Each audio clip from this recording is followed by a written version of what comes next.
Hello hi అందరికి నమస్కారం అండి. వెల్కమ్ టు కోడల చేతి వంట. మా ఇంట్లో ఈరోజు స్పెషల్ టమోటా రసము సూపర్ టేస్ట్గా చేసుకోవచ్చు. చింతపండు లేకుండా 4 పెద్ద టమోటాలు, 2 తెల్లగడ్డలు పెద్దవి 2 తీసుకోండి. ఇప్పుడు చారు మసాలా వేసుకుందాము. మిక్సీ జార్ తీసుకోవాలి. మిరియాలకు స్పూను, జీలకర్ర స్పూను, ఒలిచి పెట్టుకున్న తెల్లగడ్డలు, 5 రెమ్మల కరివేపాకు వేసుకోవాలి. గుప్పెడు కొత్తిమీర వేసుకోవాలి. 1 స్పూన్ ధనియాలు వేసుకోవాలి. ఇప్పుడు వీటన్నిటిని మిక్సీకి పట్టుకుందాము. ఈ విధంగా మెత్తగా పట్టుకోవాలి. అప్పుడే రసం టేస్ట్ వస్తుంది. గ్యాస్ట్రిక్ ప్రాబ్లం ఉన్న వాళ్ళు చింతపండు యూజ్ చేయొద్దు. ఇలా టమాటాలు కూడా చేసుకోవచ్చు. మంచి టేస్ట్గా వస్తుంది. హెల్తీగా కూడా ఉంటాము.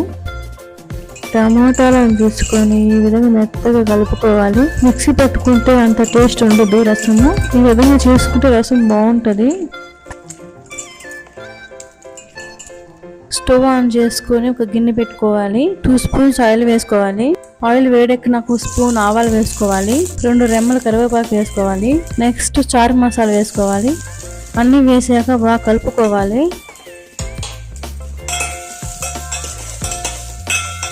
కొంచెం కొత్తిమీర వేసుకోవాలి. 2 ఎండుమిర్చి వేసుకోవాలి కారం తగ్గట్టు. బాగా కలుపుకోవాలి. మసాలా అంతా వేగిపోయింది. నెక్స్ట్ టమాటాల వాటర్ పోసుకొని 2 లీటర్స్గా తీసుకొని పోసుకోవాలి.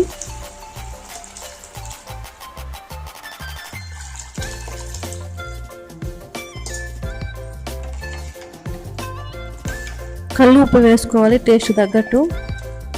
1 స్పూన్ పసుపు వేసుకోవాలి. బాగా కలుపుకోవాలి. పసుపు వేసుకున్నాం కదా, మొత్తం కలుపుకోవాలి. బాగా తెల్లనివ్వాలి. ఇప్పుడు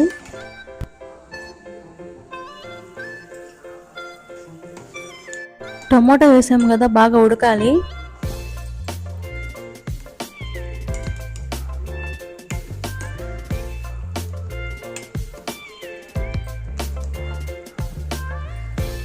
టమోటా బాగా ఉడికింది. ఇప్పుడు ఇంగువ వేసుకుందాము.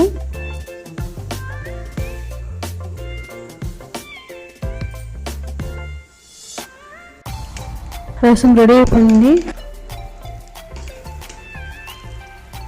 స్టవ్ ఆఫ్ చేసుకుందాము. ఎంతో సూపర్ టేస్టీగా ఉండే టమాటా రసము రెడీ అయింది. రైస్ లో వేసుకొని తినొచ్చు. కూరలు అయిపోయినా పర్వాలేదు, సూపర్ గా ఉంటుంది.